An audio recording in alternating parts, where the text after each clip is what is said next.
Hello everyone, this is Sumi here. You all are watching Sumi Commerce Classes. Guys अभी तक तो हमने पढ़ा था second chapter third chapter accountancy का। तो आज हम अगला चैप्टर शुरू करने जा रहे हैं। रिकॉन्स्टिट्यूशन ऑफ पार्टनरशिप फर्म जो होता है उसमें रिटायरमेंट और डेथ का केस कि रिटायरमेंट और डेथ जो होती है उस कंडीशन में हमें क्या क्या करना होता है इसमें। लेकिन उससे पहले थोड़ा सा रिकॉन्स्टिट्यूशंस के बारे में फिर से जान लेते हैं, रिवाइज कर लेते हैं कि reconstitution of a partnership firm जो होता है वो क्या होता है। रिकॉन्स्टिट्यूशंस का मतलब क्या होता है? जैसा कि हमें पता है कि जो साझेदारी है वो एक ठहराव का परिणाम है जो व्यक्तियों में किसी व्यवसाय के लाभों को बांटने के लिए किया जाता है। ऐसे साझेदारी ठहराव में कोई भी अगर परिवर्तन होता है तो उससे क्या होता है कि वर्तमान ठहराव समाप्त हो जाता है और एक नया ठहराव शुरू हो जाता है। तो ठहराव में परिवर्तन का मतलब ही ये होता है कि साझेदारों के आपसी संबंधों में परिवर्तन। इसे हम बोलते हैं रिकॉन्स्टिट्यूशन ऑफ अ पार्टनरशिप, साझेदारी फर्म का पुनर्गठन। अब आगे इसमें देख लेते हैं कि कौन से मोड होते हैं, कौन से मोड इसके अंदर है जिससे कि साझेदारी फर्म का जो है पुनर्गठन होता है। तो इसमें मोड है, जैसे फर्स्ट है change in profit sharing ratio, यानी कि जो पार्टनर हैं जिस लाभ हानि को विभाजित वो कर रहे हैं अगर उसमें चेंज हो जाता है। Secondly admission of a new partner, कोई नया साझेदार फॉर्म में एंटर करता है उस टाइम पे, या फिर किसी पार्टनर की रिटायरमेंट हो जाती है। And last one is a death of a partner. तो गाइस ये जो हमने वीडियो बनाई है, ये जो चैप्टर है इसमें दो पार्ट में इन वीडियोस को डिवाइड करेंगे। आज की जो हमारी वीडियो है जिसका टॉपिक है रिटायरमेंट का रहेगा, और इसे आगे आने वाली जो वीडियो है उसमें हम डेथ का केस स्टडी करेंगे। तो रिकॉन्स्टिट्यूशन में हम अभी तक जो है स्टडी कर चुके हैं। फर्स्ट केस जो है change in profit sharing ratio का, दूसरा एडमिशन वाला हम पढ़ चुके हैं। तो आज का देखिए रिटायरमेंट ऑफ अ पार्टनर, किसी पार्टनर की रिटायरमेंट हो जाती है। तो रिटायरमेंट में क्या होता है कि कोई भी जो फर्म के अंदर पार्टनर है वो फर्म को एक उचित नोटिस देकर अवकाश ग्रहण कर सकता है, उसके पास ये राइट होता है।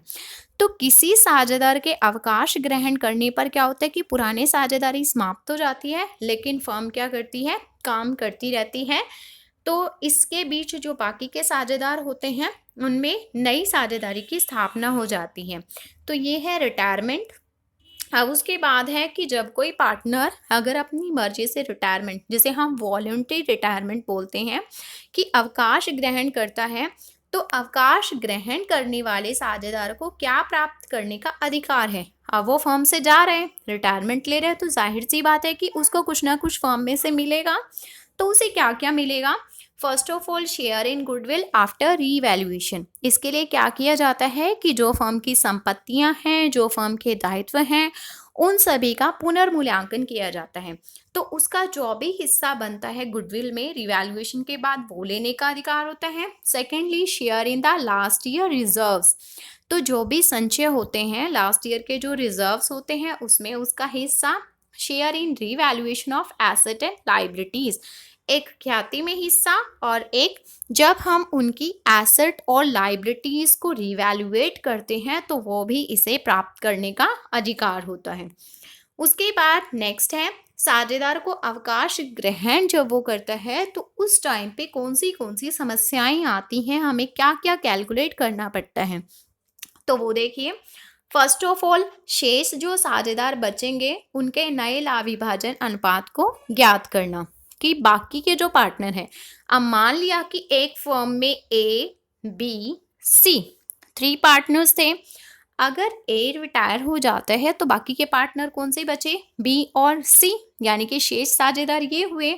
तो इनके लाभ विभाजन अनुपात, नया लाभ विभाजन अनुपात हमें ज्ञात करना होगा। सेकेंडली हमें क्या करना होगा, ख्याति की प्रविष्टियां। उस टाइम पे अगर गुडविल जो है ऑलरेडी बुक्स के अंदर है तो हमें उसकी ट्रीटमेंट कैसे करनी है, क्योंकि गुडविल तो क्या होता है कि फर्म की रेपुटेशन होती है, और फर्म की रेपुटेशन में सभी पार्टनर्स का योगदान होता है, चाहे कोई रिटायरमेंट पे बैठा हो यानी कि रिटायर होने वाला हो, उसके भी तो एफर्ट्स लगे होते हैं ना उस फर्म की रैपो को बढ़ाने के लिए। तो इसीलिए ख्याति की प्रविष्टियां करना, उसका मूल्यांकन करना, संपत्तियों एवं दायित्वों के पुनर्मूल्यांकन के लिए लेखांकन करना, संचय होते हैं या जो एक्यूमुलेटेड प्रॉफिट्स होते हैं लाभ, उनके लिए लेखांकन करना, संयुक्त जीवन बीमा के लिए लेखांकन करना। संयुक्त जीवन बीमा क्या होता है कि फर्म जो होती है कई बार जो पार्टनर्स होते हैं इंडिविजुअली उनके लिए अलग अलग पॉलिसी भी ले लेती है और ज्वाइंट लाइफ पॉलिसी भी ले लेती है। इसके अलावा अवकाश ग्रहण करने वाले साझेदार को भुगतान करना, पूंजी खातों का लाभ विभाजन में समायोजन करना। तो ये कुछ एक समस्याएं होती हैं जो साझेदार के अवकाश ग्रहण करने से संबंधित होती हैं। तो हम इनको आगे वन बाय वन डिस्कस करेंगे। नेक्स्ट इसके अंदर आता है, जैसे सबसे पहला उस स्लाइड में जो हमने पढ़ा था कि कौन सी प्रॉब्लम्स हैं इसमें, तो वो देखिए जैसे फर्स्ट आता है calculations of the new profit sharing ratio. New profit sharing ratio जब हम इसमें कैलकुलेट करेंगे तो यहाँ पे 2 केस हैं, case number 1 and case number 2। Case number 1 क्या होता है कि जब कोई साझेदार अवकाश ग्रहण करता है यानी कि रिटायरमेंट ले रहा है और शेष साझेदारों के नए अनुपात के संबंध में कुछ भी नहीं कहा गया। गाइस इसमें आपको ये ध्यान रखना है कि एक पार्टनर रिटायर हो रहा है और बाकी के साझेदारों के नए अनुपात के बारे में कुछ भी नहीं कहा गया है, तो शेष साझेदार भविष्य में लाभ हानि को ओल्ड रेशो में ही बांटते रहेंगे। जैसे हम इसमें एग्जांपल लेते हैं, फॉर एग्जांपल XYZ, यहाँ पे 3 पार्टनर हैं XYZ जो फर्म में प्रॉफिट शेयरिंग करते हैं 5:4:3 में, 5:4:3। अगर X रिटायर हो जाता है तो बाकी पार्टनर्स का रेशो कितना रहेगा 4:3। इसी तरह से अगर Y रिटायर हो जाता है तो रेशो कितना होगा 5:3, और अगर Z रिटायर हो जाता है तो कितना होगा 5:4। यानी कि इसमें कुछ भी नहीं बता रखा था हमें, और हमें सिर्फ ये पता था कि तीनों पार्टनर का ये रेशो है और ये पार्टनर रिटायर हो रहा है। तो इस तरह से हम केस नंबर 1 में कैलकुलेट करेंगे। As it is case number 2 देखिए। केस नंबर 2 में क्या है कि कभी कभी अवकाश ग्रहण करने वाले साझेदार का हिस्सा बाकी के जो पार्टनर हैं वो विशेष अनुपात में ले लेते हैं, यानी कि रेशो हमें इसमें दिया होगा। तो ऐसी सिचुएशन में क्या करेंगे कि शेष साझेदारों के पुराने अनुपात में उनके द्वारा लिया गया हिस्सा हम जोड़ देंगे, जो उन्होंने लिया है प्लस में उनका ओल्ड रेशो, दोनों को ऐड करके हम उसका न्यू रेशो निकालेंगे। अब इसके लिए एग्जांपल देखिए, ABC यहाँ पे 3 पार्टनर हैं, उनका प्रॉफिट शेयरिंग रेशो कितना है 5:4:3। C रिटायर हो रहा है और इसने बोला है कि A और B जो है C का हिस्सा 3:2 में लेंगे। तो A को कितना गेन करेगा, A गेन कितना करेगा, C का जो पार्ट है वो कितना है, C का हिस्सा A लेगा 3:2 में, यानी कि 3/5, और जो इसका ऑलरेडी हिस्सा है C का वो कितना है इसमें 3/12। तो 3/5 का 3/12 हम इसमें करेंगे तो A कितना हिस्सा प्राप्त करेगा 9/60। A का न्यू शेयर कितना हो जाएगा, ओल्ड शेयर इसके अकॉर्डिंग A का कितना है 5/12 प्लस में 9/60। तो जो A का हिस्सा हो जाएगा वो हो जाएगा 34/60, यानी कि 34/60। अब इसी तरह से B जो है वो गेन कितना कर रहा है 2/5, किसका, C का हिस्सा कितना है 3/12। तो 2/5 का 3/12 वो हो जाएगा 6/60। तो B का हिस्सा कैसे निकालेंगे, 4/12 में जो उसने लिया है C से वो कितना है 6/60, दोनों ऐड कर देंगे तो 26/60 हो जाएगा। तो न्यू रेशो क्या होगा 34/60 और 26/60, हम इसको फिर कैलकुलेट कर लेंगे, हो जाएगा 17:13। तो इस तरह से हम न्यू प्रॉफिट शेयरिंग रेशो निकालते हैं, जिसमें हमारे पास कितने केस हैं, case number 1 and case number 2। उसके बाद नेक्स्ट है गेनिंग रेशो। गेनिंग रेशो क्या होता है कि जब भी कोई पार्टनर रिटायर होता है, जैसे फर्म के अंदर कोई पार्टनर आता है तो पार्टनर जो होते हैं रिमेनिंग वो सेक्रीफाइस करते हैं, तो उस टाइम पे हम कैलकुलेट करते हैं सेक्रीफाइसिंग रेशो। उसी तरह से जब कोई पार्टनर फर्म में से चला जाता है तो बाकी पार्टनर गेन करते हैं, तो इसीलिए यहाँ पे क्या क्या कैलकुलेट किया जाता है, गेनिंग रेशो। तो किसी साझेदार के अवकाश ग्रहण करने पर या फिर अगर उसके डेथ हो जाती है तो उससे क्या होता है कि भविष्य में लाभ जो होता है वो कम साझेदारों में बांटा जाएगा।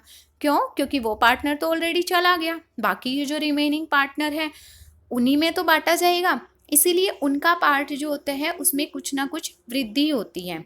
ठीक है, तो जो उनके हिस्से में वृद्धि होती है, जो वो गेन करते हैं, उसे कहा जाता है गेनिंग रेशो। इसमें भी हमारे दो केस होते हैं, कैसे हम इसको कैलकुलेट करते हैं।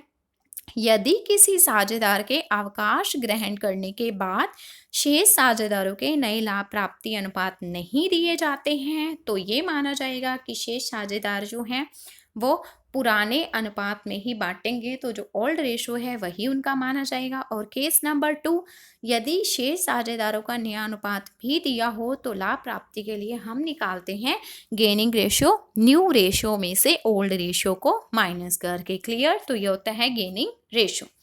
उसके बाद हम इसका एक एग्जांपल देख लेते हैं।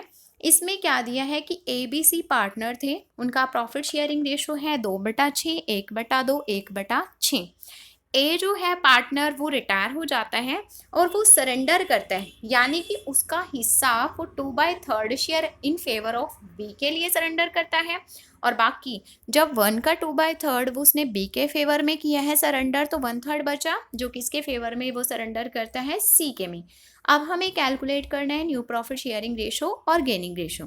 तो देखिए, अब हमें दे रखा है कि ए जो है वो अपना शेयर बी और सी को देगा और रेशो क्या होगा, 2:1, यानी कि 2/3 अनुपात 1/3। बी कितना गेन करेगा, 2/3 का 2/6, क्योंकि 2/3 वो सरेंडर कर रहा है और ए का हिस्सा है कितना, 2/6, इसलिए 2/3 का 2/6 का 2/3 हो जाएगा, जो कि आपका हो जाएगा 2/9। तो बी का न्यू शेयर क्या होगा, ऑलरेडी उसका कितना है 1/2, और उसके अंदर हम जो उसने गेन किया है उसको ऐड कर देंगे तो ये हो जाएगा 13/18। इसी तरह से सी कितना गेन करेगा, 1/3 2/6 का, तो वो हो जाएगा 1/9। तो सी का न्यू रेशो क्या होगा, 1/6 कितना 1/9 का, तो ये 5/18। तो न्यू रेशो क्या होगा पी और सी का, 13:5।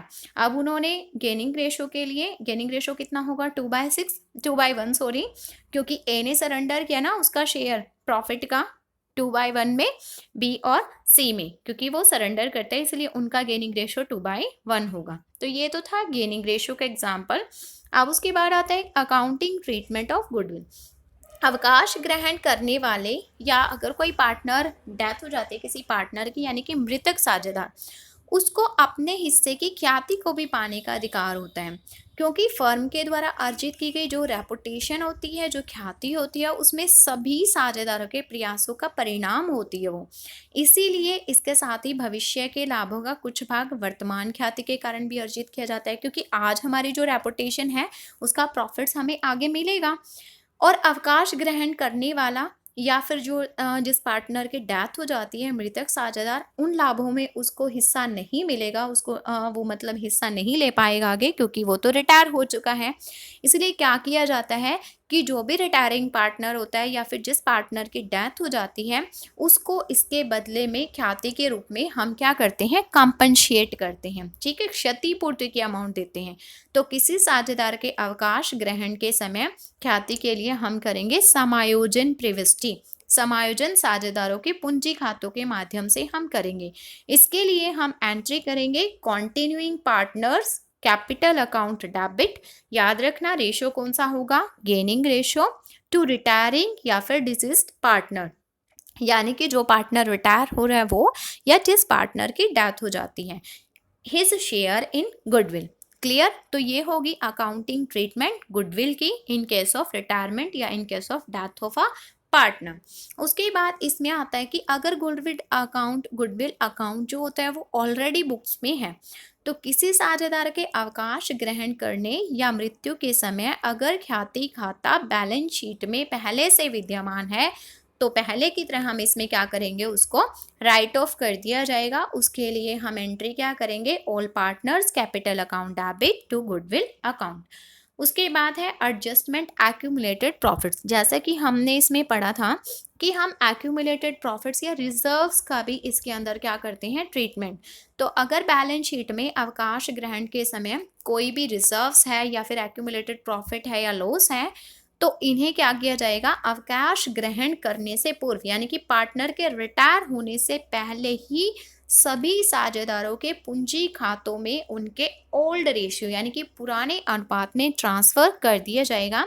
इसके लिए एंट्री हम क्या करेंगे, जैसे first of all for distributing reserves and accumulated profits, तो उसके लिए एंट्री होगी जर्नल रिजर्व। जैसे हमारे पास जर्नल रिजर्व है या रिजर्व फंड है या फिर प्रॉफिट एंड लॉस अकाउंट है, उसका क्रेडिट बैलेंस। डोंट फॉरगेट, यहाँ पे क्रेडिट बैलेंस का मतलब है कि प्रॉफिट एंड लॉस का मतलब कि प्रॉफिट्स हैं यहाँ पे।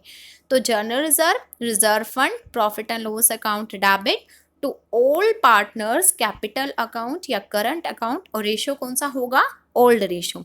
इसी तरह से अगर हम लॉस को डिस्ट्रीब्यूट कर रहे हैं तो all partners to profit and loss, अब यहाँ पे डेबिट बैलेंस हो जाएगा यानी कि उससे रिवर्स एंट्री। इसी तरह से सरप्लस ऑफ कुछ स्पेसिफिक फंड होते हैं, जैसे कि वर्कमैन कंपनसेशन हो गया या इन्वेस्टमेंट फ्लक्चुएशन फंड हो गया, तो वो अकाउंट डेबिट हो जाएंगे। And all partners capital account old ratio के अंदर हम उसको क्या कर देंगे, क्रेडिट। तो ये एंट्री होती है एडजस्टमेंट करने की एक्यूमुलेटेड प्रॉफिट्स और रिजर्व्स की। उसके बाद आता है कि फाइनल पेमेंट हम उसको कैसे करेंगे, रिटायरिंग पार्टनर को। तो ये सारी की सारी जब एडजस्टमेंट कर ली जाती है तो उसके बाद अवकाश ग्रहण करने वाले साझेदारों को उसका हिस्सा दिया जाता है। अब अगर हम उसको कैश पेमेंट कर रहे हैं या फिर बैंक बैलेंस से पेमेंट कर रहे हैं, तो उसके लिए हम उसमें एंट्री करेंगे retiring partners capital account debit to cash oblique bank account. अगर हमने उसको कैश जो है पेमेंट या बैंक के थ्रू की है तो। बट अगर उसे हम कई बार क्या होता है कि उसे कैश पेमेंट नहीं किया गया हो, तो उसके हिस्से से उस साझेदार के ऋण के रूप में माना जाता है। तो उसके लिए हम एंट्री करेंगे retiring partners capital account debit to retiring partners loan account, यानी कि जो उसका कैपिटल है ट्रांसफ़र वो उसके लोन अकाउंट में कर दिया जाएगा, जो भी हमें उसकी पेमेंट करनी है। इसके लिए इन्होंने एक नोट दिया है, जैसे यदि साझेदारों में आपस में समझौता ना हो तो अवकाश ग्रहण करने वाला साझेदार जब तक उसे यह ऋण चुकता न कर दिया जाए, इस पर 6% इंटरेस्ट भी वो पा सकता है। यदि वो चाहे तो लाभ का उतना भाग ले सकता है जो फर्म के द्वारा उसे देय राशि के प्रयोग से कमाया गया हो। तो ये फाइनल पेमेंट की जाएगी। नेक्स्ट जो वीडियो इसकी आने वाली है पार्ट नंबर 2, उसमें हम इसका प्रैक्टिकल क्वेश्चन करेंगे कि फाइनल पेमेंट जो है पार्टनर्स के लोन अकाउंट में कैसे हम उसको देंगे, या फिर कोई पार्टनर की डेथ हो जाती है तो उसके डेथ के केस में उसका जो उत्तराधिकारी है उसको हम इसकी फाइनल पेमेंट जो है वो कैसे करेंगे। सो तब तक देखते रहिए। Thanks for watching Sumi commerce classes and don't forget ये जो आपको रेड बटन दिखाई दे रहे हैं यानी कि चैनल को